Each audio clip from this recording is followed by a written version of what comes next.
चलो बेटा आप लोग टॉपिक डालो अगला। देखिए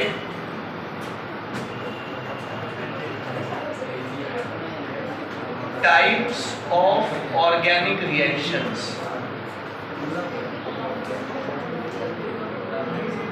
अगर शांत रहोगे तो सही रहेगा।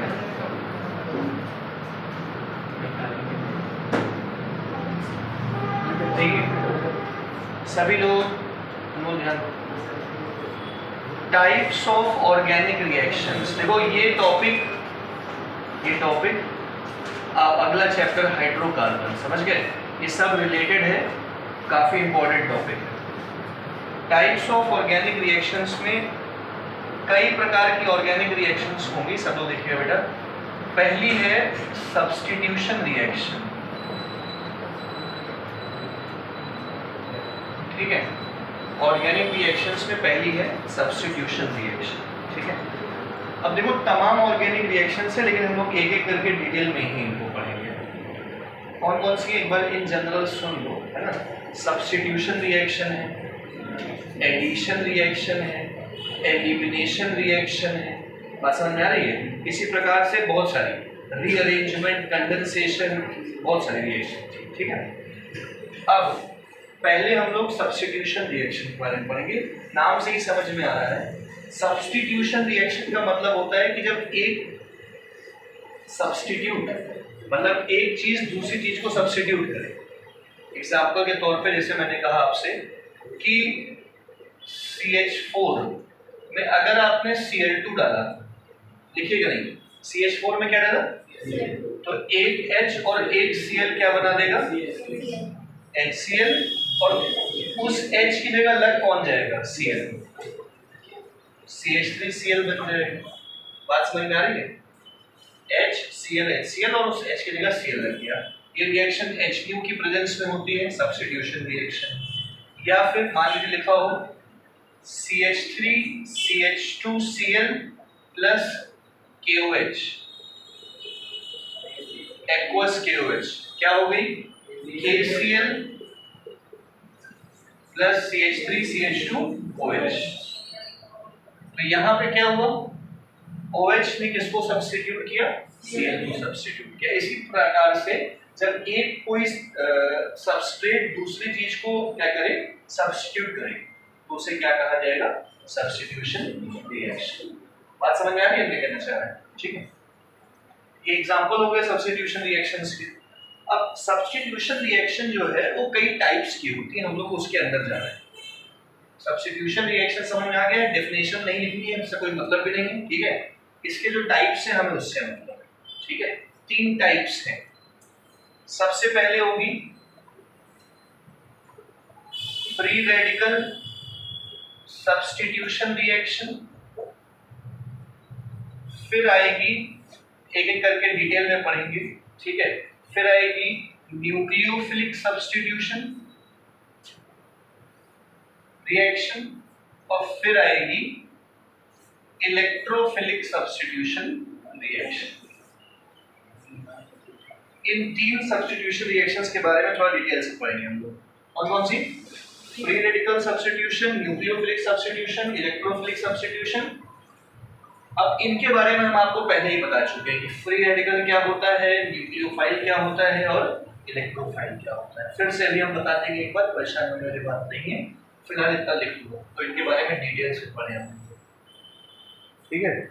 स्कोर बताते रहना।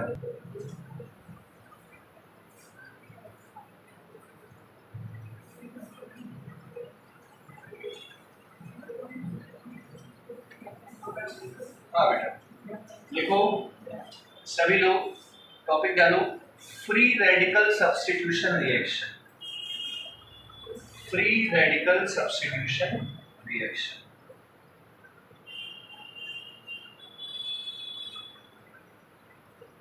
ये देखिए, फ्री रेडिकल सब्स्टिट्यूशन रिएक्शन में आपको ये याद दिला दें हम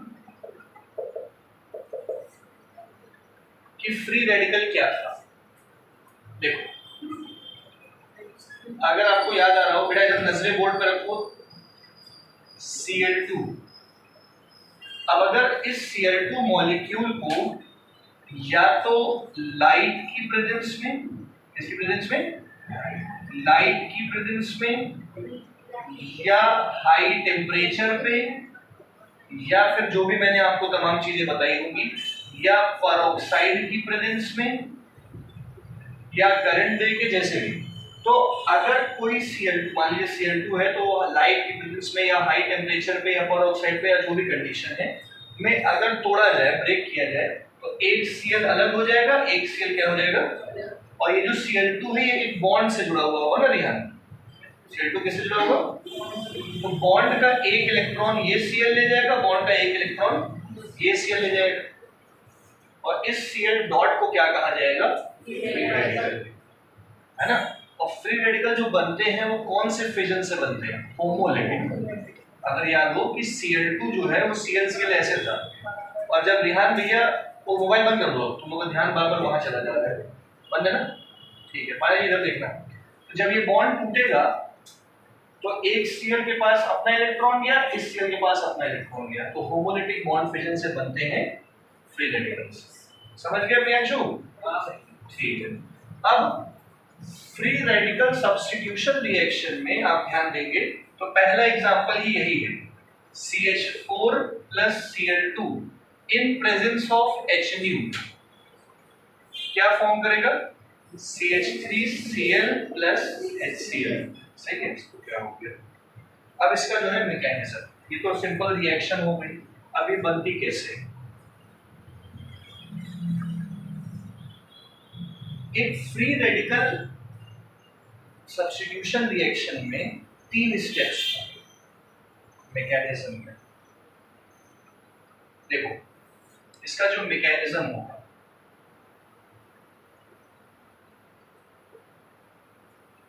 तीन स्टेप में रहेगा। पहला स्टेप है चेन इनिशिएशन। चेन मैकेनिज्म याद है क्या होता है, पारे जी, हिमांग पारे जी,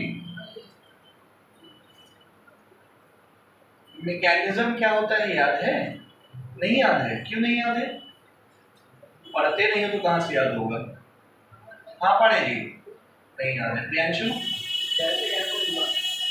इस, हाँ देखो सिंपल सा यही है, इन दोनों रिएक्टेंट से ये जो प्रोडक्ट बने हैं ये किन मैकेनिज्म के थ्रू बने हैं, तो मतलब ये है कि इनके बीच में कई स्टेप्स हुए होंगे, एक ही स्टेप में रिएक्शन नहीं हुई होगी, इनके बीच में कई स्टेप्स हुए होंगे जिनसे रिएक्टेंट से क्या बनता है, तो कई सारे स्टेप्स जिनसे रिएक्शन से रिएक्टेंट से प्रोडक्ट बनता है, उन स्टेप्स को क्या कहा जाता है, मैकेनिज्म। मैकेनिज्म में आएगा सबसे पहले क्या, चेन इनिशिएशन, चेन की शुरुआत, रिएक्शन की शुरुआत। रिएक्शन की शुरुआत Cl2 से होगी।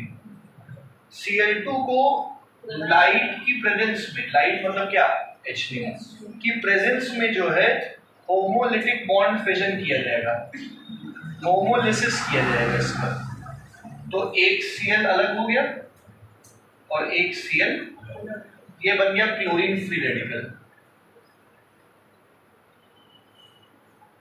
ये फ्री रेडिकल बन गया। बात समझ में आ रही।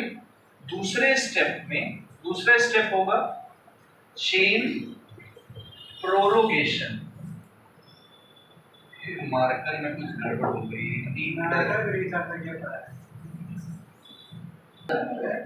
देखिए प्रोरोगेशन, देखो बेटा दूसरा स्टेप चेन प्रोरोगेशन, ठीक है। आइए सब लोग इधर बोर्ड पे देखिए, होता क्या है कि पहला स्टेप समझ में आ गया। दूसरे स्टेप में क्या होगा कि ये जो Cl2 है, ये जो Cl बना है क्लोरीन फ्री रेडिकल, सुन रहे हो, ये क्लोरीन फ्री रेडिकल जो है इस CH4 पे अटैक करेगा। तो होगा क्या, देखिएगा सब लोग कि क्लोरीन फ्री रेडिकल जब CH4 पे अटैक करेगा तो एक CH3 फ्री रेडिकल बनेगा,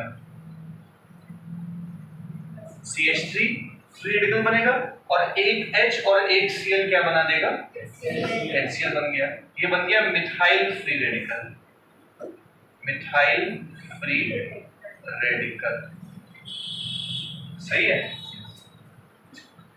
मिथाइल फ्री रेडिकल जो बना है, ध्यान देना CH3 के ऊपर डॉट, ये मिथाइल फ्री रेडिकल एक और Cl2 में ऐड किया जाएगा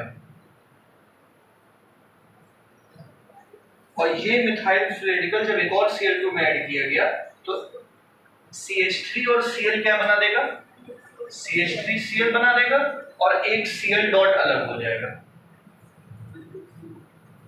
फिर से बोल रहे हैं, सबसे पहला स्टेप क्या था, चेन इनिशिएशन। चेन इनिशिएशन में लाइट का इस्तेमाल किया गया जिससे Cl2 होमोलिसिस करके Cl डॉट बनाता है। अब चेन के प्रोरोगेशन का मतलब है आगे बढ़ना, मतलब कहने का क्या है कि ये जो Cl डॉट बना है अब ये CH4 पे अटैक करेगा, तो CH4 पे जब Cl अटैक करेगा तो एक H और एक Cl क्या बना देगा, HCl और CH3 फ्री रेडिकल बन जाएगा। अब ये जो CH3 फ्री रेडिकल है ये फिर से क्लोरीन से क्या करेगा, फिर से क्लोरीन से कंबाइन करेगा जिससे CH3 और Cl क्या बना दिया, CH3Cl और ये वाला क्लोरीन फिर से फ्री रेडिकल बन गया। आया समझ में? तो मिथाइल क्लोरीन के फ्री रेडिकल से मिथाइल का फ्री रेडिकल बना, मिथाइल के फ्री रेडिकल से फिर से क्लोरीन का फ्री रेडिकल बना। दिस इज कॉल्ड प्रोरोगेशन, एक की वजह से दूसरा, दूसरे की वजह से पहला। अब लास्ट स्टेप आता है चेन टर्मिनेशन। चेन टर्मिनेशन समझना बेटा, इधर चेन टर्मिनेशन क्या है। लास्ट स्टेप में क्या होगा, जितने फ्री रेडिकल घूम रहे हैं उन सबको एक दूसरे से कंबाइन करा देना। देखो जैसे ये Cl फ्री रेडिकल और Cl फ्री रेडिकल कंबाइन करके Cl2 बना देगा और एक CH3 फ्री रेडिकल घूम रहा है वो अपने ही CH3 जैसे फ्री रेडिकल से कंबाइन करके CH3 बना देगा। ये स्टेप समझ में आया? वो चेन टर्मिनेशन वाला स्टेप इसलिए किया है कि जितने भी फ्री रेडिकल घूम रहे हैं वो स्टेबल प्रोडक्ट बना लें। मेन चीज क्या है, हम लोग के चेन प्रोरोगेशन में एक बन गया CH3Cl जो कि हमें चाहिए था और चेन प्रोरोगेशन में ही क्या बन गया है, HCl जो कि हमें चाहिए था। नहीं समझ में आया? पूरा मैकेनिज्म फिर से बोल दे कि समझ गए हो। इनिशिएशन प्रोरोगेशन में प्रोडक्ट बन चुके हैं अपने पास जो बनाए थे और अगर कोई फ्री रेडिकल घूम रहा है, कौन कौन से फ्री रेडिकल, जैसे Cl है, CH3 है, तो Cl Cl2 बना लेगा और CH3 इथेन बना लेगा अगर कोई फ्री रेडिकल घूम रहा है तो। कब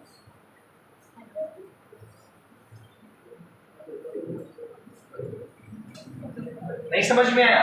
और अच्छा ये भी पॉसिबिलिटी है कि ये वाला CH3 किससे कंबाइन करे, इस Cl से कंबाइन करें। ये भी पॉसिबिलिटी है कि ये CH3 अपने ही से Cl से कंबाइन करके क्या बना ले, जो कि प्रोडक्ट हमको चाहिए, किसी से भी कंबाइन कर सकते।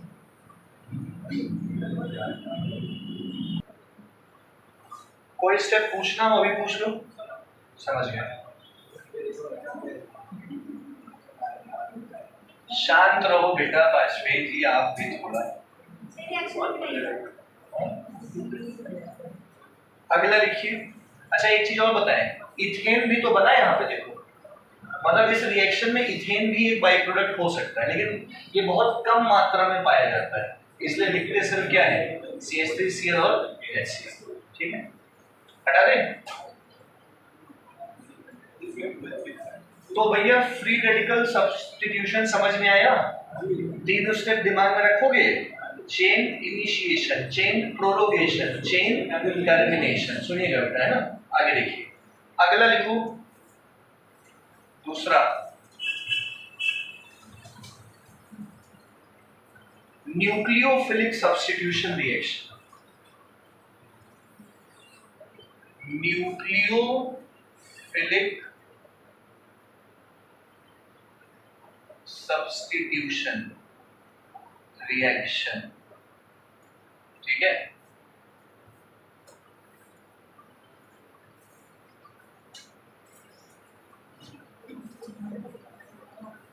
देखिए न्यूक्लियोफिलिक सब्स्टिट्यूशन रिएक्शन क्या है भाई, जब एक, सबको पता है बेटा, ये देखो बस बातें मत करो, न्यूक्लियोफाइल का मतलब क्या हो गया, इधर देखिएगा, न्यूक्लियस लविंग, न्यूक्लियस लविंग। और न्यूक्लियस लविंग वो होगा पाड़े जी बेटा फोन को बाहर फेंक दो। भाई आए वो आज पढ़ने, कल तो आए नहीं थे दोनों के दोनों, आज ही तो आए वो पढ़ने हैं। आज भी ध्यान कहीं और, बंद कर दो फोन। देखो जरा, न्यूक्लियोफाइल का मतलब न्यूक्लियस लविंग। न्यूक्लियस लविंग का मतलब ये हो गया कि पॉजिटिव चार्ज लविंग। और पॉजिटिव चार्ज किसको पसंद होगा? जो खुद नेगेटिवली चार्ज होगा। तो न्यूक्लियोफाइल जो होता है उसको Nu माइनस कहते हैं। Nu के ऊपर माइनस क्यों? क्योंकि इसको प्लस चाहिए। बात समझ आ गई? न्यूट्रल भी हो सकते हैं, लेकिन फिलहाल हम लोग उनके बारे में पढ़ते हैं। अब जैसे न्यूक्लियोफाइल सब लोग सुन लो कौन कौन से होंगे। एग्जाम्पल के तौर पे OH माइनस न्यूक्लियोफाइल है, Cn माइनस न्यूक्लियोफाइल है, NO2 माइनस न्यूक्लियोफाइल है, F माइनस न्यूक्लियोफाइल है, एंड ये सब न्यूक्लियोफाइल्स हैं। सही है? तो जब एक न्यूक्लियोफाइल दूसरे न्यूक्लियोफाइल को हटाए और उसकी जगह लग जाए तो कौन सी रिएक्शन हो जाएगी?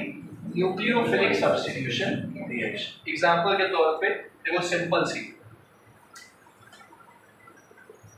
CH3 CH2 Cl plus aqueous KOH क्या बन जाएगा? K और Cl ने बना दिया HCl और OH जाके Cl की जगह लग गया, CH3 CH2 OH। अब OH कौन है? न्यूक्लियोफाइल। OH कौन है? Cl कौन है? न्यूक्लियोफाइल। एक न्यूक्लियोफाइल ने दूसरे न्यूक्लियोफाइल को हटा के उसकी जगह ले ली, तो रिएक्शन को क्या कहा जाएगा? Nucleophilic substitution reaction. नहीं समझ में आया? एक तो ये एग्जांपल हो गए, और देख सकते हो CH3 C CH3 CH3 आगे Cl इसमें KOH डाल दिया। बात समझ में आ रही है? तो क्या बनेगा? और CH3 C CH3 CH3 OH और KCl बन गया। बात समझ में आ रही है? Simple substitution. इसका नाम क्या है? 2-क्लोरो 2-मिथाइल प्रोपेन। क्या नाम है? 2-क्लोरो 2-मिथाइल प्रोपेन। इसका क्या नाम है? 2-मिथाइल प्रोपेन 2 ऑल 2-मिथाइल प्रोपेन 2। सबको नाम पता है, यूपीएससी सबको आता है।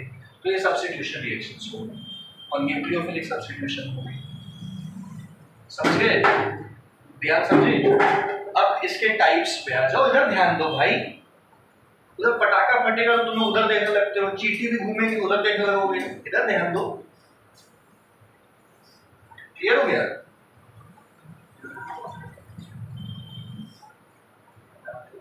अब भैया न्यूक्लियोफिलिक सब्स्टिट्यूशन ये सब लिखने के बाद लिखिए,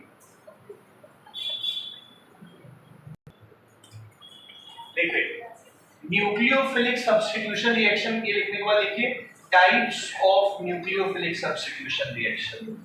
इसके भी प्रकार हैं।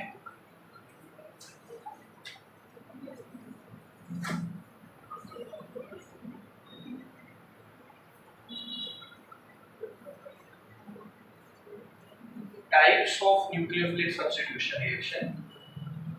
पहली लिखिए बेटा, रौनक देखो, बंद कर दो मोबाइल।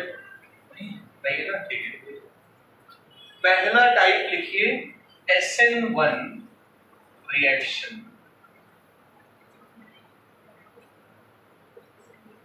बता रहे हैं SN1 क्या चीज है, थोड़ा सा सही से समझना, इसके बिना केमिस्ट्री बेकार हो जाएगी आप लोग की। SN1 का फुल फॉर्म क्या है? देखो, N मतलब nucleophilic, substitution, unimolecular reaction. Unimolecular reaction. फिर से बोल रहे हैं, nucleophilic substitution unimolecular reaction, SN1 reaction. सही है? क्या है SN1 रिएक्शन? सभी लोग बोर्ड में देखो। एक बेटा इधर देखिएगा, CH3 C CH3, नीचे भी CH3 और ये एक हेलोजन यहाँ क्या है, चलो Cl लगा जैसे ही बताया, सही है।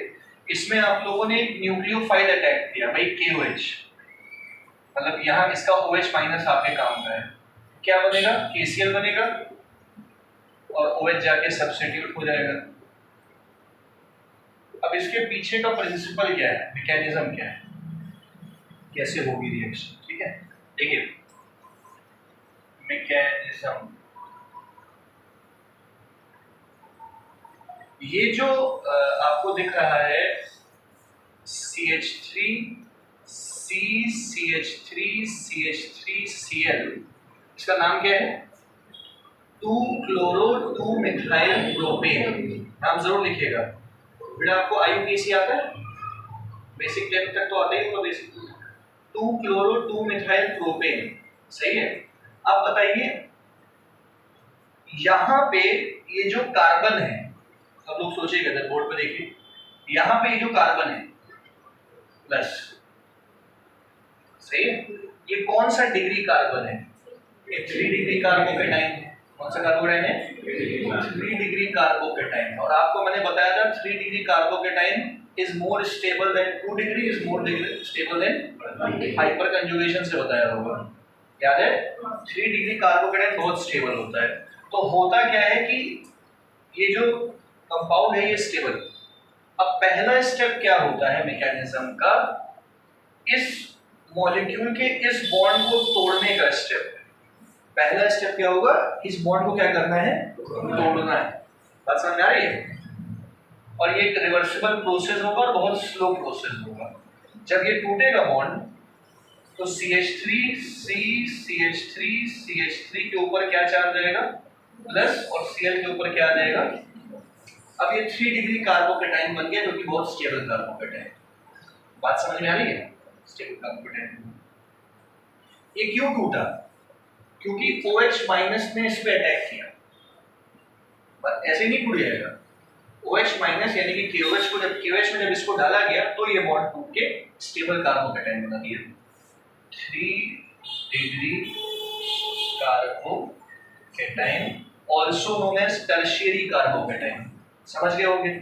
दूसरा स्टेप क्या होगा, जैसे ही ये बॉन्ड टूट जाएगा, दूसरे स्टेप में CH3 C CH3 नीचे CH3 पे कौन अटैक करेगा, OH माइनस, यानी कि यही वाला न्यूक्लियोफाइल। तो ये यहाँ पे अटैक करेगा और क्या बन जाएगा, CH3 C CH3 नीचे CH3 OH लग गया, बन गया प्रोडक्ट। और ये रिएक्शन बहुत तेज हो जाएगी, मतलब ये फास्ट हो जाएगी। आया समझ में। अब ये रिएक्शन स्लो है और ये रिएक्शन फास्ट है। पाने जी सुन लो मेरी बात, जब तक ये रिएक्शन नहीं होगी तब तक ये नहीं हो सकती। मतलब जितनी देर ये लगाएगी उतनी ही ओवरऑल रिएक्शन स्लो होगी। मतलब क्या हुआ कि इस रिएक्शन का रौनक, जो रेट ऑफ रिएक्शन है, वो किस पे डिपेंड करेगा, इस पे भी, इस पे ऊपर। तो जब रेट ऑफ रिएक्शन इस वाले स्टेप पे डिपेंड करेगा। तो ये जो स्टेप है इसके बगल में लिखना रेट डिटरमाइनिंग स्टेप, RDS। आप RDS में लिख दोगे तो भी सही है। Slow step of a particular reaction is always the rate determining step. इससे मतलब नहीं है भैया जैसे ही ये बनेगा तुरंत ये हो जाएगा, पता भी नहीं चलेगा, लेकिन मेन क्या है, इसका होना जरूरी है। आया समझ में। अब हमको ये बताइए ये स्लो क्यों है, क्योंकि इसको तोड़ना मुश्किल है, क्योंकि ये स्टेबल कार्बोकेटाइन है बहुत ज्यादा, इसको तोड़ना क्या है, मुश्किल है। तो इसीलिए इस ओवरऑल रिएक्शन का जो रेट है, बड़ा ध्यान दीजिएगा, इस ओवरऑल रिएक्शन का रेट सिर्फ इस रिएक्शन पर डिपेंड करता है, मतलब सिर्फ इस पे डिपेंड करता है। इसीलिए एक चीज पे रिएक्शन डिपेंड करती है, इसलिए इस रिएक्शन को यूनिमोलिकुलर कहते हैं। केवल एक चीज पे डिपेंड करती है, इसलिए क्या कहते हैं, यूनिमोलिकुलर। तो पूरा नाम आप समझ गए होंगे, न्यूक्लियोफिलिक सब्स्टिट्यूशन, क्योंकि एक न्यूक्लियोफाइल दूसरे न्यूक्लियोफाइल को सब्स्टिट्यूट कर रहा है। और यूनिमोलिकुलर का मतलब इस पूरी रिएक्शन का जो रेट है वो किस पे डिपेंड करता है, सिर्फ इसके टूटने पे। आया कि नहीं आया। अच्छा एक चीज और सुनो, इसे कहते हैं सबस्ट्रेट। इसे क्या कहते हैं, इसे कहते हैं अटैकिंग रिएजेंट। ये क्या है, ये इस रिएक्शन का रेट सबस्ट्रेट पे डिपेंड कर रहा है कि अटैकिंग रिएजेंट पे? सबस्ट्रेट पे डिपेंड कर रहा है, ओवरऑल इसी पे डिपेंड कर रहा है, इसीलिए रिएक्शन यूनिमॉलिक्यूलर है, एक मॉलिक्यूल पे डिपेंड करती है। आया?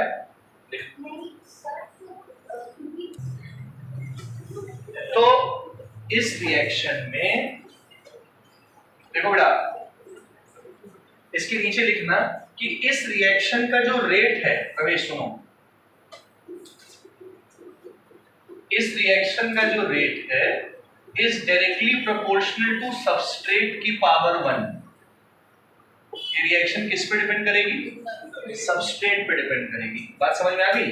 इसी हेंस यूनिमोलिकुलर, हेंस यूनिमोलिकुलर।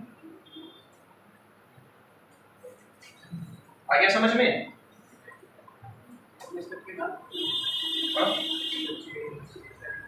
नहीं, वो फ्री रेडिकल में अटैकिंग रिएजेंट ये अटैक कर रहा है इस पे। समझ आ गया? फिर देखिए आगे।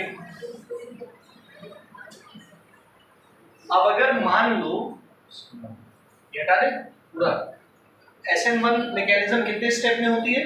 दो स्टेप, लेकिन डिपेंड एक ही पे करती है, स्लो स्टेप पे। ठीक है, लिखो फॉर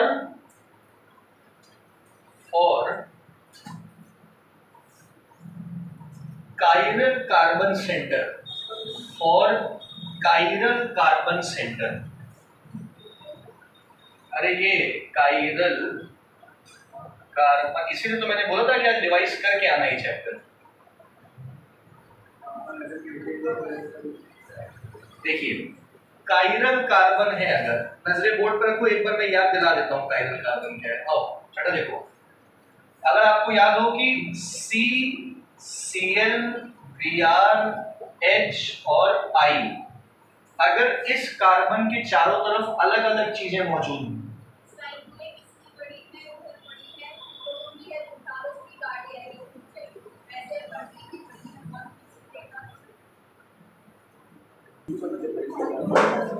तो हमने क्या कहा, इधर देखिए बेटा, कि कार्बन के चारों तरफ अगर अलग अलग चीजें मौजूद हुई, अलग अलग चीजें, तो इस कार्बन को एसिमेट्रिक कार्बन कहते हैं या काइरल कार्बन कहते हैं। बात समझ में आ गई?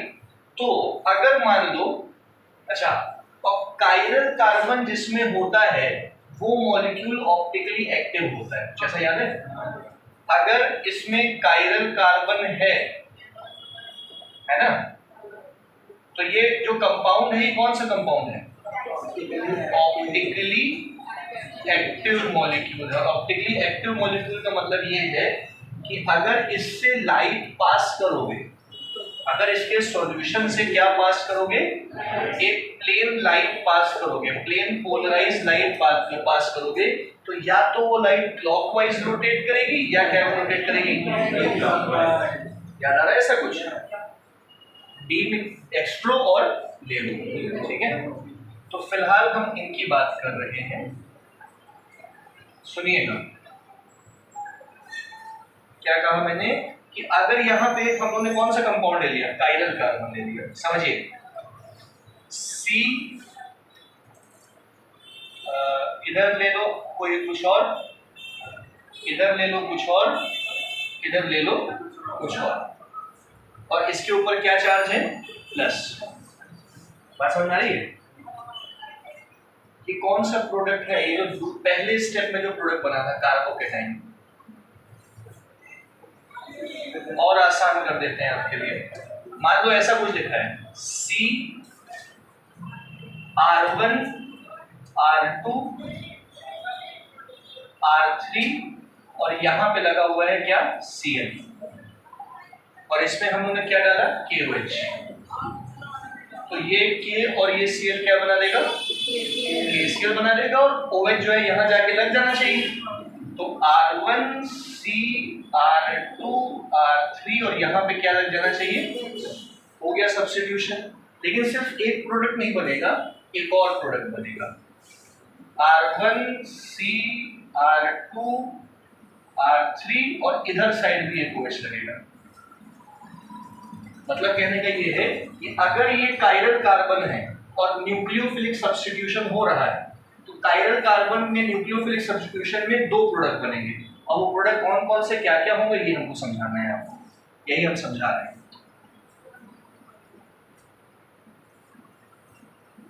तो मान लीजिए कि ये वो मॉलिक्यूल है, सुनना बेटा, ये कार्बन R1 R2 R3 और यहां पे क्या लगा हुआ है Cl। पहला कौन सा स्टेप होगा, मैकेनिज्म का पहला स्टेप क्या होगा, Cl को तोड़ना, जो कि स्लो स्टेप होगा। सुनिएगा बेटा, Cl को तोड़ने का स्टेप स्लो होगा। जब ये Cl टूटेगा तो इसके ऊपर क्या चार्ज आएगा और Cl के ऊपर, ये पहला स्टेप हो गया, यही स्लो स्टेप था, ये हो गया। दूसरे स्टेप में क्या होगा, OH माइनस इस पे अटैक करेगा। अब जब OH माइनस इस पे अटैक करेगा या कोई न्यूक्लियोफाइल इस पे अटैक करेगा तो कितने प्रोडक्ट बनेंगे, एक प्रोडक्ट क्या होगा, ऐसा कुछ बनेगा R1 C R2 R3, OH minus पीछे से अटैक करेगा और एक बार यही प्रोडक्ट उल्टा बनेगा R1 R2 R3 और OH यहां बन जाएगा।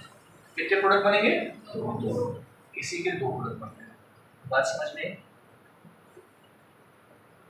कोई समस्या?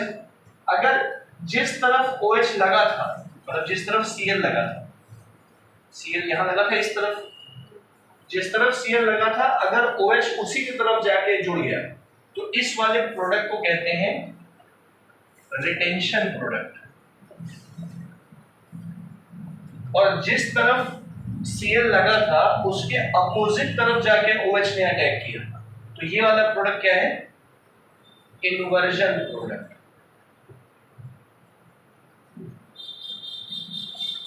मान लो इस कंपाउंड में Cl इधर की तरफ लगा हुआ और OH ने Cl को हटा के ये वाला प्रोडक्ट बनाया, तो ये कौन सा प्रोडक्ट हुआ, रिटेंशन। रिटेंशन। और अगर OH Cl इधर लगा हुआ था और OH वहां जाके जुड़ गया तो ये कौन सा प्रोडक्ट हो गया, हाँ, जो इन्वर्जन प्रोडक्ट होता है वो मेजर प्रोडक्ट होता है, ज्यादा बनता है, और जो रिटेंशन प्रोडक्ट होता है वो क्या होता है, कम बनता है। नहीं समझ में आया? लेकिन ये चीज सिर्फ और सिर्फ कब काम आएगी, जब ये कायरल कार्बन होगा, अन्यथा काम नहीं है।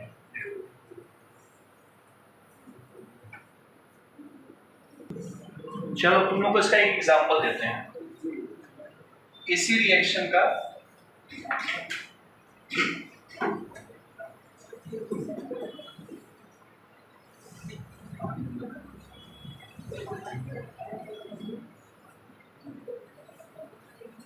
बेटा देखो, दो रिएक्शन लिख रहे हैं, बताइएगा प्रोडक्ट क्या क्या बनेगा। CH3 CH3 और ये अपना C2H5 और ये हो गया Br में डाला गया एक्वस KOH, ठीक है। और एक बार CH3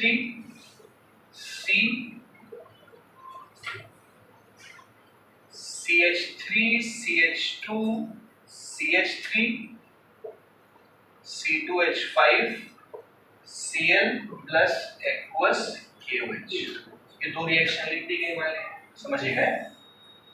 इसमें क्या प्रोडक्ट बनेगा, इसमें क्या प्रोडक्ट बनेगा। पहली बात तो यहाँ इस कार्बन में इधर उधर देखो, सीधी कायरल कार्बन नहीं है, ये कौन सा कार्बन है, चारों चीजें अलग अलग हो गई। तो यहाँ पे एक ही प्रोडक्ट बना देना, मतलब यहाँ सिंपल सब्स्टिट्यूशन कर दो। क्या कर दो, CH3 CH3 CH3 C2H5 OH और KBr अलग हो गया, सही है। SN1 होगी, है ना। क्यों SN1 होगी, समझ आया है? क्योंकि ये 3 डिग्री कार्बोकेटाइन है जो बहुत स्टेबल होगा।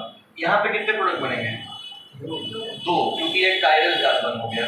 तो क्या क्या बनेगा, एक बनेगा CH3 CH2 CH3 CH3, नीचे C2H5 और यहाँ क्या बन गया OH, और एक बार ये इसी का क्या बनेगा OH CH3 CH2 CH3 CH3, नीचे C2H5 और के और सीएल ने क्या बना दिया होगा, केसीएल, तो वो वाला हम लिख नहीं रहे हैं, ठीक है।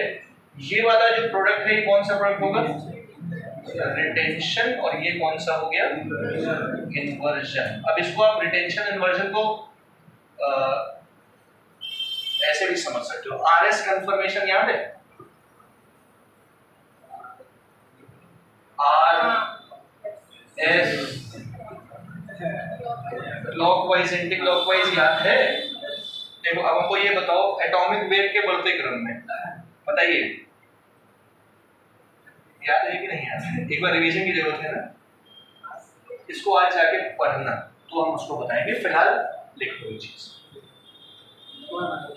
अच्छा एक चीज और बेटा, अगर याद आ रहा हो आप लोग को, इनमें से एक डेक्स्ट्रो होगा एक लेवो होगा, जैसे याद आ रहा है, मान लो ये वाला डी आइसोमर है और ये कौन सा आइसोमर है, एल आइसोमर है। क्लॉकवाइज आरएस कंफर्मेशन करोगे तो ये डी आइसोमर बनेगा, एंटी क्लॉक में क्या बन जाएगा, एल आइसोमर बन जाएगा।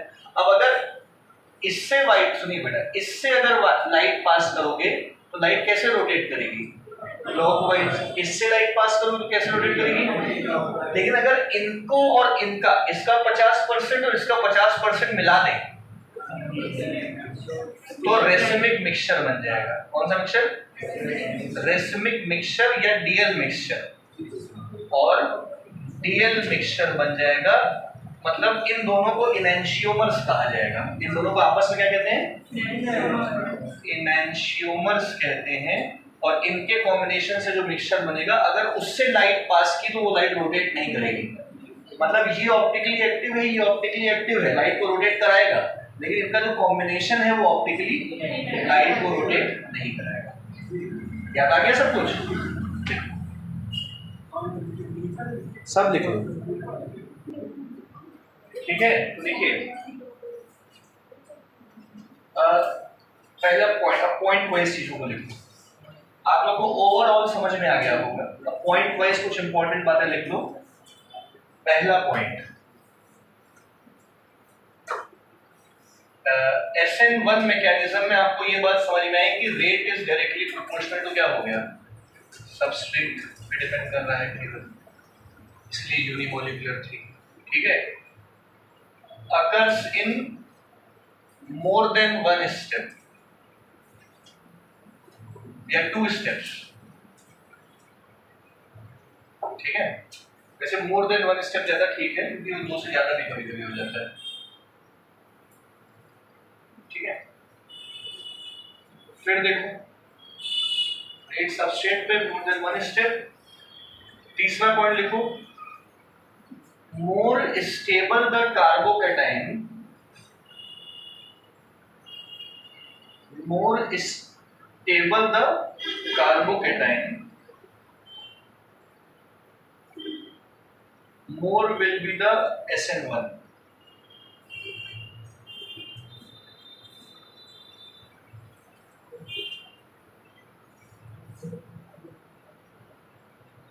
कार्बोकैटायन मतलब जितना ज्यादा स्टेबल होगा,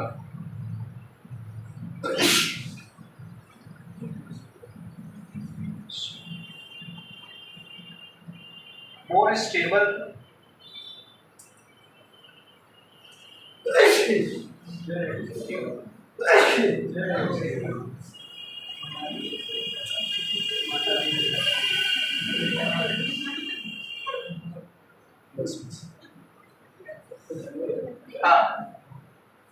कार्बोकैटायन स्टेबिलिटी ज्यादा जितनी होगी उतना SN1 मैकेनिज्म होगा, क्योंकि कार्बोकैटायन को तोड़ना उतना ही मुश्किल हो जाएगा। अच्छा देखो इसके नीचे देख लेना ये चीज, देखिए बेटा CH3 चल रहा है, हाँ देखो इधर CH3 C CH3 CH3 कौन सा कार्बोकैटायन है, 3 degree carbocation. CH3 C CH3 कौन सा कार्बोकैटायन, या फिर CH3 CH2 कौन सा, या सिर्फ CH3, मिथाइल कार्बोकेटाइन। किसमें हाइपर कंजुगेशन सबसे ज्यादा हो रहा है? इसमें, जिसमें अल्फा हाइड्रोजन 9 है। तो ये मिथाइल कार्बोकेटाइन सबसे ज्यादा स्टेबल है। तो सबसे ज्यादा स्टेबल, तो सबसे आसानी से SN1 रिएक्शन कौन देगा? ये। तो सबसे दिक्कत कौन होगी देने में? SN1। तो जितना स्टेबल कार्बोकेटाइन उतनी ज्यादा SN1 मैकेनिज्म। ठीक है।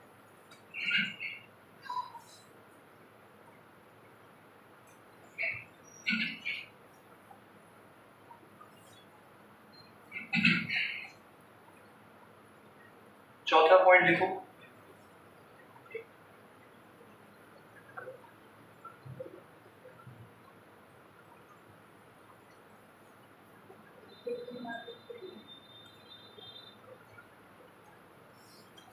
बोले SN1 mechanism is facilitated by SN1 mechanism is facilitated by polar protic solvents. Polar protic solvents. SN1 mechanism is facilitated by polar protic solvents. Polar protic solvent का मतलब जैसे example पानी, water, जैसे water भाई पानी पोलर है, सबको पता है पानी पोलर है। H के ऊपर प्लस होता है, O के ऊपर क्या होता है? प्लस और माइनस है, मतलब पानी पोलर है, नेचुरल, और उसके पास H भी है। पानी पोलर भी है और उसके पास प्रोटॉन भी है, तो पोलर प्रोटिक सॉल्वेंट। और है एल्कोहल, पोलर प्रोटिक सॉल्वेंट में एल्कोहल भी आएगा। और लिख लो formic acid, acetic acid, formic acid, इसमें भी H होता है। एसिटिक एसिड, सही है। तो जो भी पोलर है और H+ उनमें मौजूद है, तो कौन से सॉल्वेंट होंगे? Polar protic. इसीलिए रिएक्शन में याद करो आप लोग बेटा, इधर देखो, रिएक्शन में आप लोग को मैंने एक्वस KOH लिखवाया होगा। शुरुआत में जो रिएक्शन थी, KOH अकेला नहीं होगा, साथ में कौन होगा? Aqueous KOH। एक्वस का मतलब क्या हो गया? हाँ, उसमें वाटर एज अ कैटलिस्ट काम कर रहा है और हमने KOH ऐड किया। और वाटर कौन है? Polar protic solvent. तो अगर एक रिएक्शन इनमें से किसी की प्रेजेंस में हो रही है, तो वो कौन से सॉल्वेंट होंगे? पोलर प्रोटिक सॉल्वेंट होंगे, सही है। और वो SN1 मैकेनिज्म देंगे। लेकिन सिर्फ यही कंडीशन नहीं है, कार्बोकेटाइन भी स्टेबल होना चाहिए। आगे समझ में? फिर लिखो आगे, ठीक है।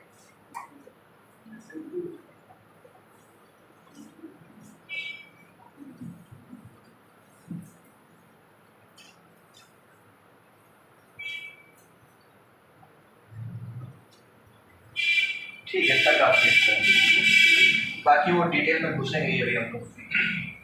आ गया? चलो, SN1 समझाया आपको है, लिखो।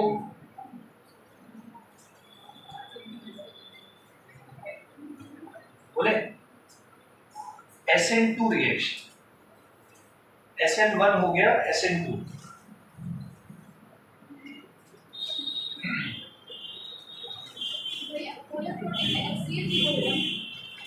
हाँ, लेकिन वो सॉल्वेंट नहीं है, मतलब HCl का है, सॉल्वेंट का काम करेगा। जैसे पानी में आप हर चीज ऐड कर सकते हो, एल्कोहल कर सकते हो, लेकिन उसमें नहीं कर सकते। समझे? अब बड़े देखो दरअसल ये अपना SN2 का मतलब क्या है? क्या मतलब होगा? Nucleophilic substitution. हाँ, 2 का मतलब क्या हो गया? बाइमोलिकुलर। यूनिमोलिकुलर में क्या था कि भाई एक ही मॉलिक्यूल पर रिएक्शन डिपेंड कर रही थी सबस्ट्रेट पे, और बाइमोलिकुलर का मतलब दोनों पर डिपेंड करेगी, सबस्ट्रेट पे भी और अटैकिंग रिएजेंट पे। मतलब कहने का है ये रिएक्शन CH3CH2Br प्लस KOH क्या बनाएगा? KBr plus CH3CH2OH CH3H2OH। बात समझ में आ रही है? CH3CH2OH plus KBr। अब ये सिंपल रिएक्शन है, देखो इसके पीछे का मैकेनिज्म क्या है, कोई बहुत बड़ी चीज नहीं है, ये तुरंत टूटेगा, ये तुरंत अटैक करा देगा। नहीं समझ पाए? अरे ये सिंगल स्टेप में रिएक्शन हो जाएगी भाई। ये जो CH3CH2Br है, देखना बेटा, माने जी ध्यान दो,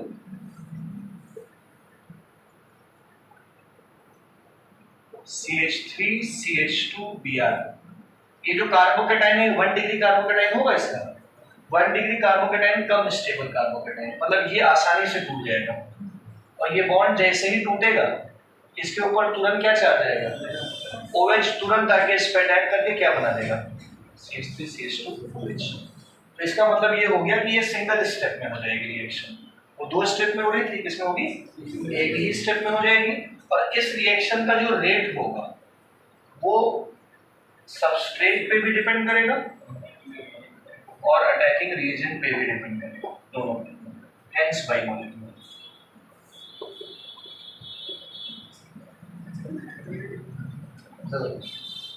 जरूरत नहीं, ठीक है। अच्छा,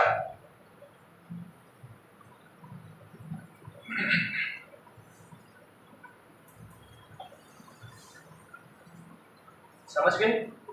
मेन चीज क्या है?